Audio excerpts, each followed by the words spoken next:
And my advance reviews for this book are stellar. It is heartwarming, heartbreaking, inspirational, page turner, can't put it down. By far the best thing I've ever written. Please welcome best-selling author Barbara Hinske. We need to raise awareness within the sighted community of the isolation that the blind, particularly newly blind people, face. Author of the Rosemont Series, The Christmas Club, and her new release, Guiding Emily.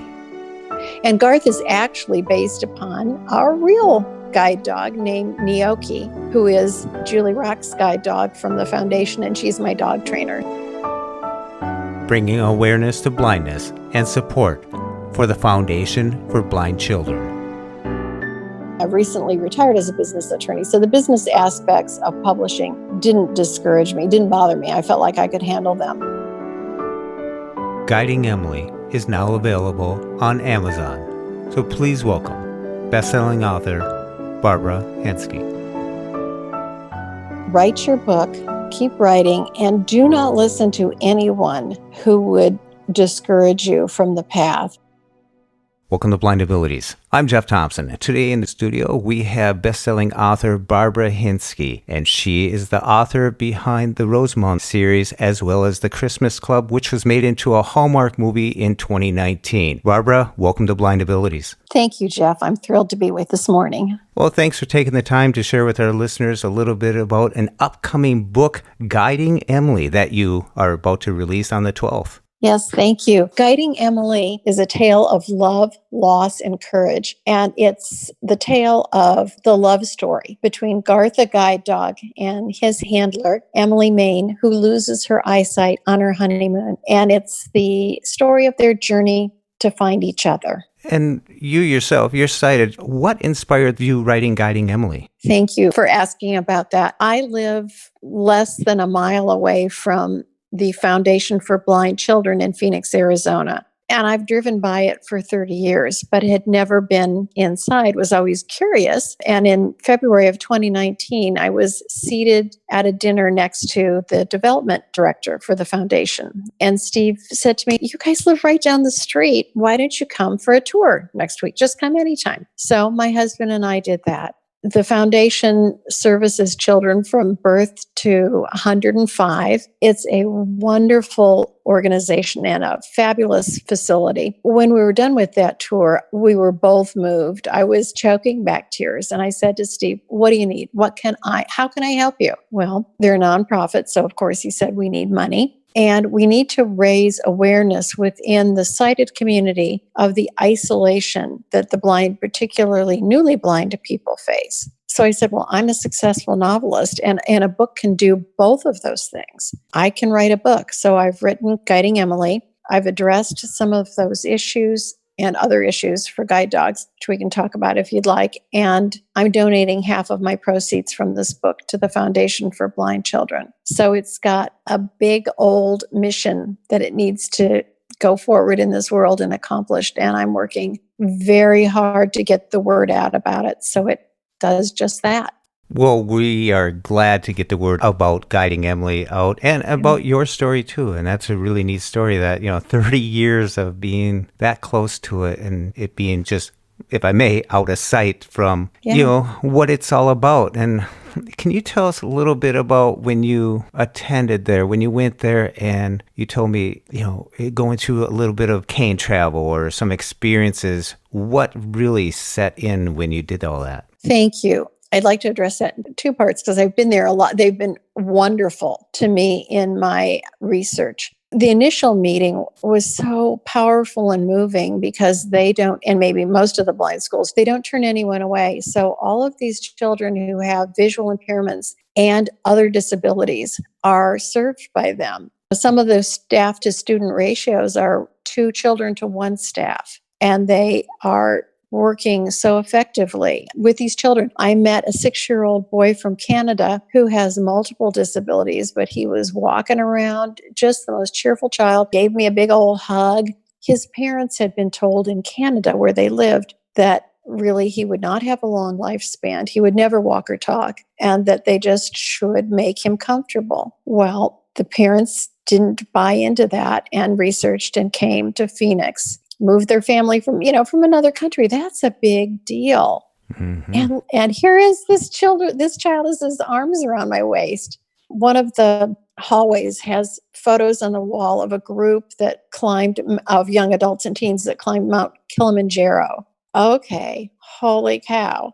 And during that initial visit, we turned the corner and went to their big Braille library. And there was one of those big old checks on the wall, like people do for publicity, from Major League Baseball for $1 million. And I'm kidding you not. I felt an electric current go through my body. And I looked at that check and I thought, I want a check from me on that wall for $2 million. But I'm not rich. So I thought, well, how can I do that? And when I was later talking to Steve, then the idea was born, I can write a book. That was in February of 2019. I was still working full time as an attorney. I retired in July of 2019, started writing the book in August, finished it in October, and it's now been, edited and formatted, all the kinds of back end book things that need to happen. And it will be published on June 12th. Congratulations. Thank you. So I got on it. But it never seemed hard. I felt like this book just flowed. Some people believe in divine guidance, and I know other people don't. I'm someone who does. I feel like I was divinely guided through all of this. And my advanced reviews for this book are stellar. It is heartwarming, heartbreaking, inspirational, page turner, can't put it down. By far the best thing I've ever written. Yeah, I saw some of those reviews and it was just inspiring. It was just like, wow, it makes me want to get the book, and that's coming out on the 12th. So it's not long from now. Thank you for that. So that was my initial introduction to the foundation. And then, of course, to write this book, I had to do a ton of research on ways that Emily Main would lose her eyesight, her retinal detachment. And the doctors were very helpful with all of that. I was afforded the opportunity to have basic white cane training. And I've written a blog post about that, about how crazy terrifying it was to walk outside of the foundation's premises and just go up and down a quiet sidewalk, knowing I was only wearing goggles to replicate blindness. So I could take them off at any time. And I had the instructor right there. I was perfectly safe. It gave me something of an idea. Newly blind patients signed waivers and let me sit in on a group therapy session where I heard about the panic attacks, about even going into Starbucks with a sighted guide, was so frightening. So I got to learn about all of this and about isolation, which, by the way, I think COVID is not a good thing. But right now, I think this book will resonate on that isolation issue to a broader and even broader population, because everybody's been stuck at home with a stay-at-home order. So I think there's a tie-in. Mm-hmm. Yeah, I've heard some, it's not funny, but I've heard some people talk about how the isolation, stay-at-home, unemployment and all that resonates with the blindness community as themselves, with a low percentage of employment. Yeah. What else is interesting is working from home is something that people with visual impairments and challenges are pretty good at, because they do have the good techniques of, communications and that. So when you were behind the goggles, or some people call them shades. Okay. What was that like?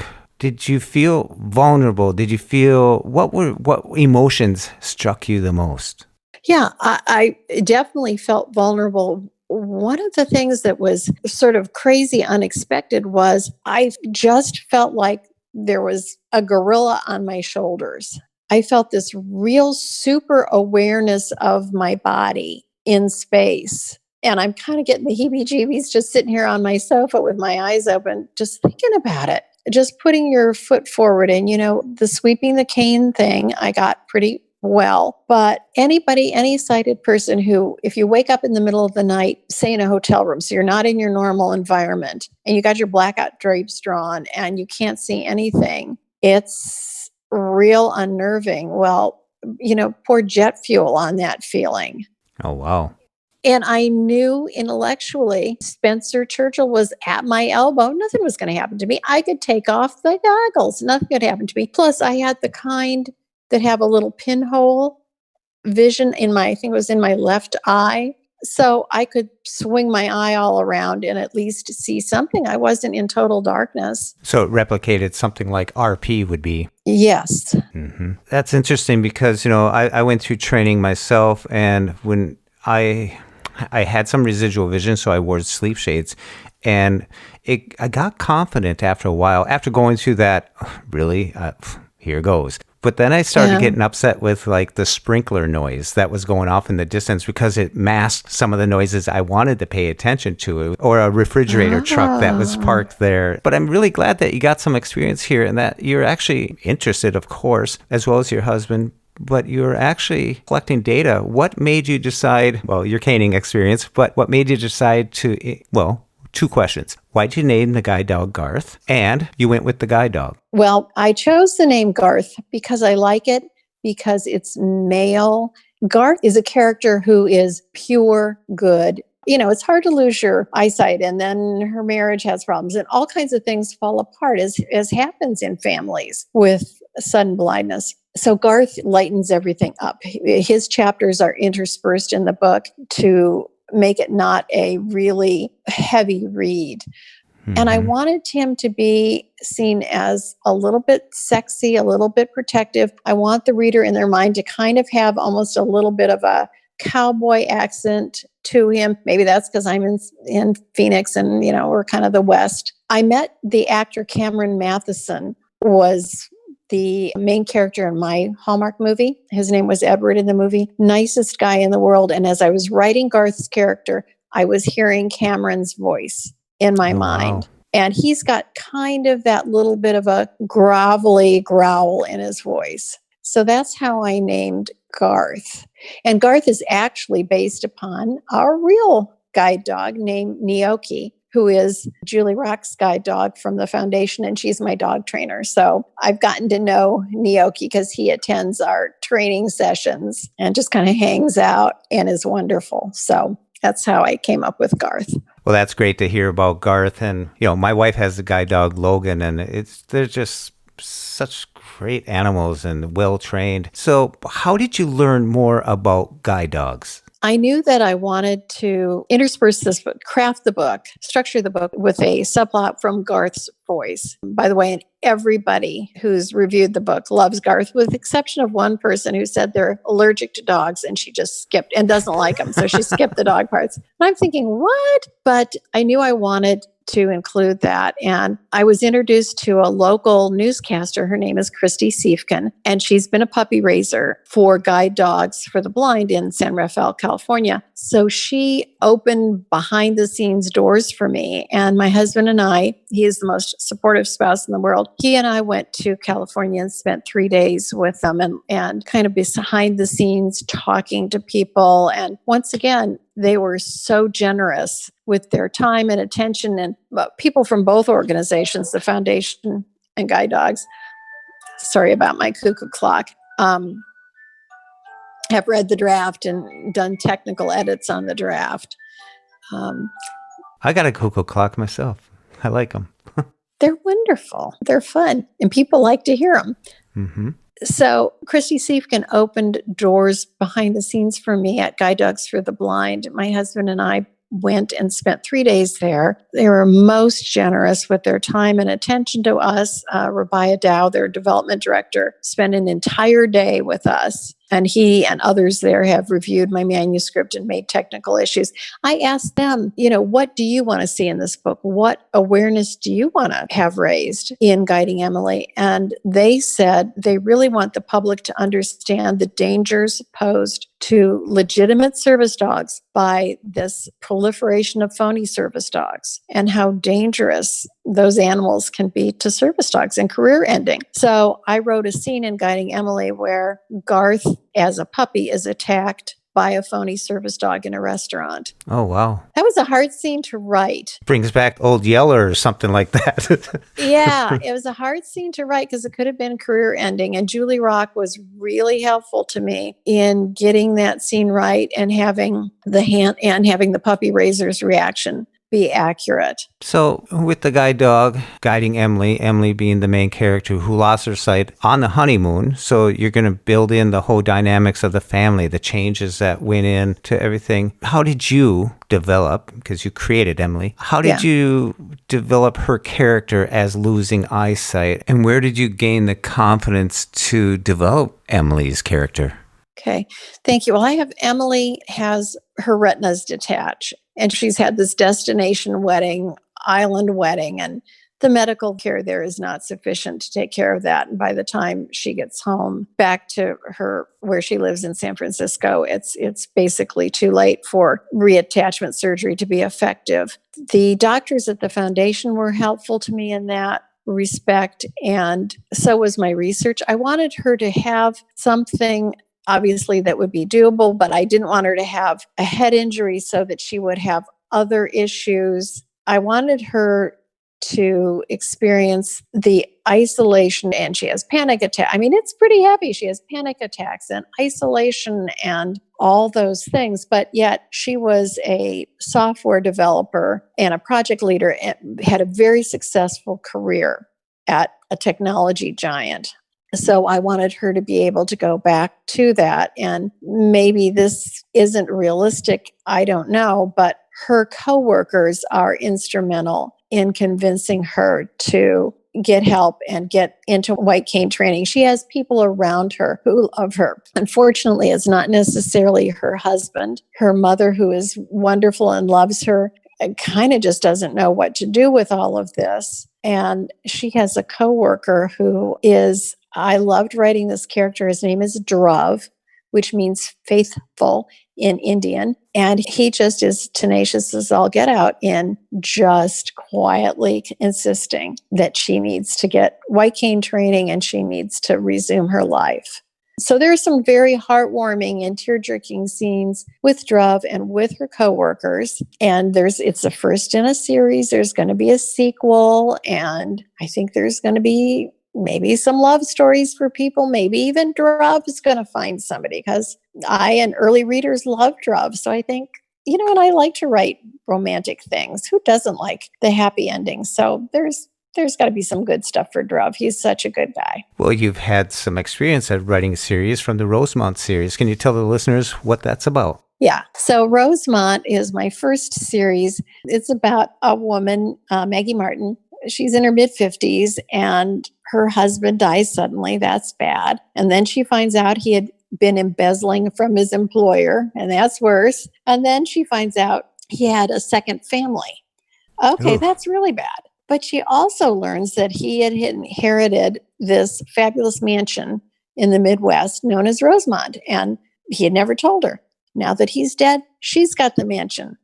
Okay, well, that's not quite so bad. She travels to see it because she's trying to figure out who this guy was that she was married to for 30 years and didn't really know. And she's going to put the place on the market, but she just wants to see it. So she goes there and falls in love with it, and decides to uproot her life and move to Rosemont. And a stray dog adopts her and leads her to the local veterinarian, and on and on.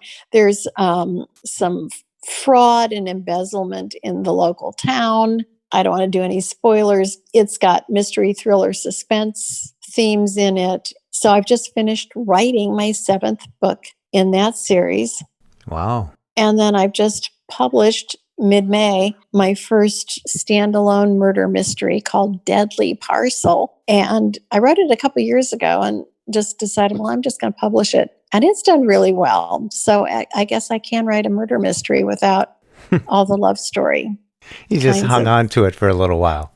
I did. And I had another one that's going to come out in August called Final Circuit. That's another murder mystery. I don't write blood, guts, gore on the page. I don't like to see it on TV. I don't like to think about it. I don't like to read it or write it. So it's not there. I like to write about interesting kind of odd ideas. You'll find passages about, and I love the idea of finding like silverware in the attic and a rare stamp and a painting you didn't know was real. I just kind of I like going to garage sales, and I'm always like looking for a Van Gogh or something, So I write about those kinds of things, and then you get into some of the aspects of rare books. And so I hope I don't have boring amounts of detail. I don't think I do, but just little tastes of those kinds of things. And there's almost always some romance and always some little mystery going on in most of the stuff I write. There is no mystery in Guiding Emily, though.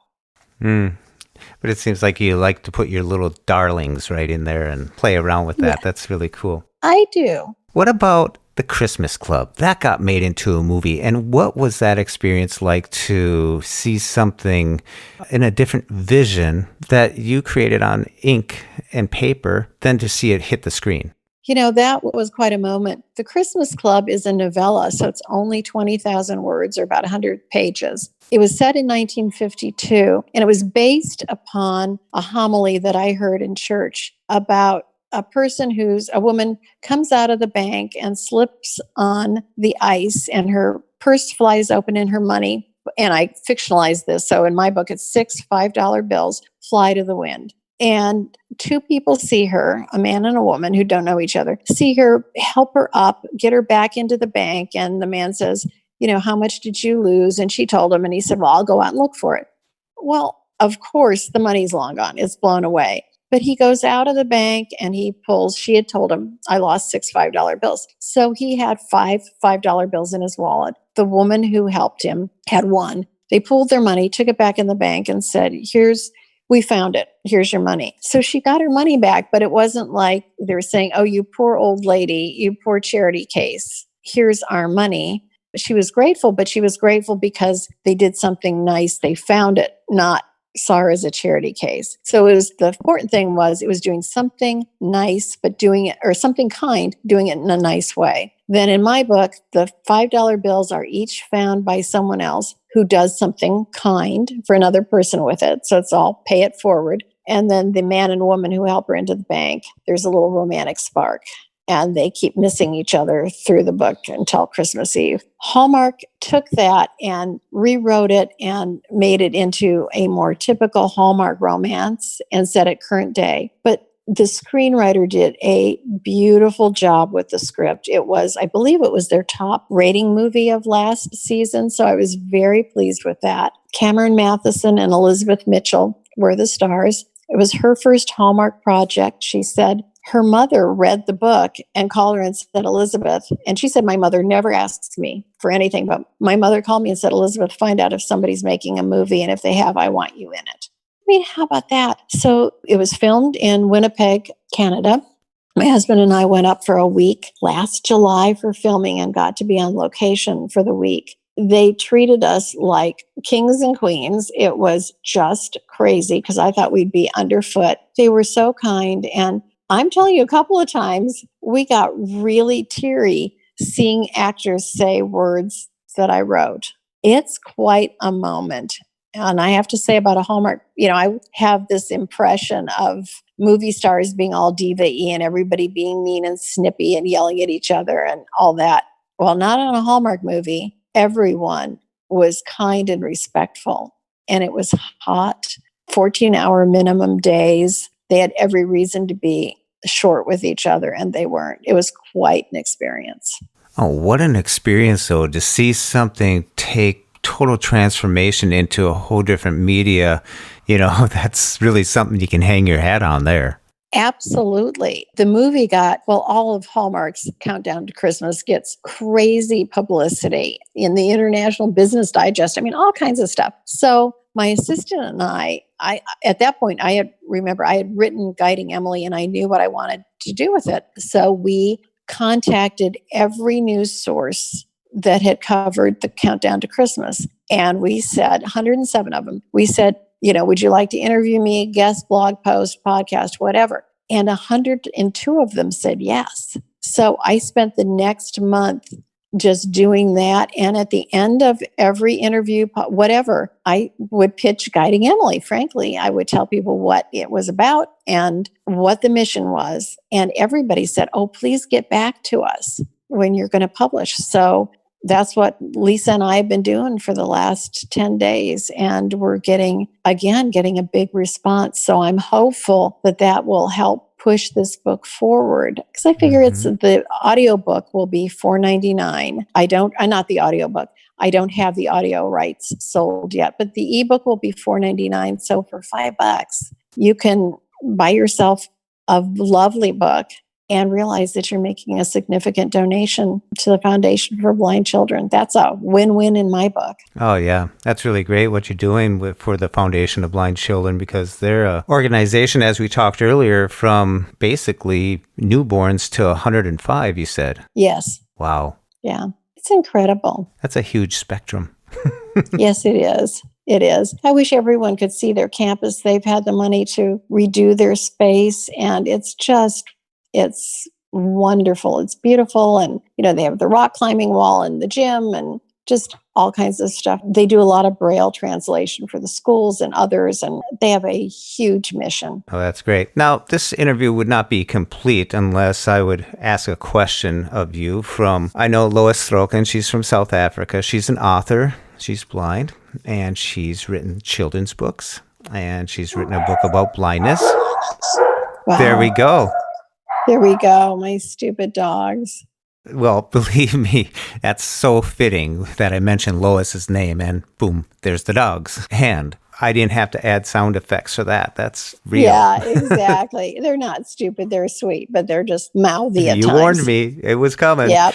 But Lois is an author, and she always talks about writing books.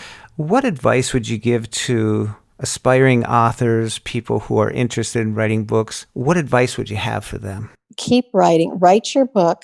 Keep writing, and do not listen to anyone who would discourage you from the path. I am a self-published author by my own choice. I'm a business attorney. I've recently retired as a business attorney. So the business aspects of publishing didn't discourage me, didn't bother me. I felt like I could handle them. And I've felt like I've made far more money doing this on my own than I would have if I had had a publishing contract. And I do have some publishing contracts.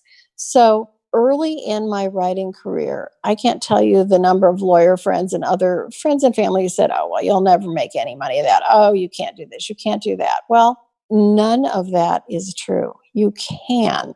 You can get your voice heard. And was it a lot of work for me to learn how to do the business aspects of it and learn how to do creative writing? Yes, it was.